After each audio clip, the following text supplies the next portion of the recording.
এটা হচ্ছে কড়ি রান্না করছি। দই আর বেসন গুলে মশলা টশলা দিয়ে এই যে ফুটিয়েছি, ফুটে গেছে এই যে।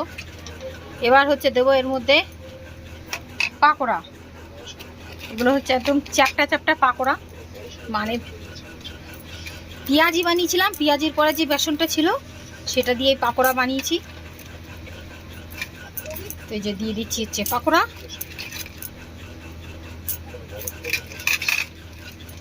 কড়ি খেতে কে কে পছন্দ করে শেষে চলে আসো আজকে আমার বাড়ি।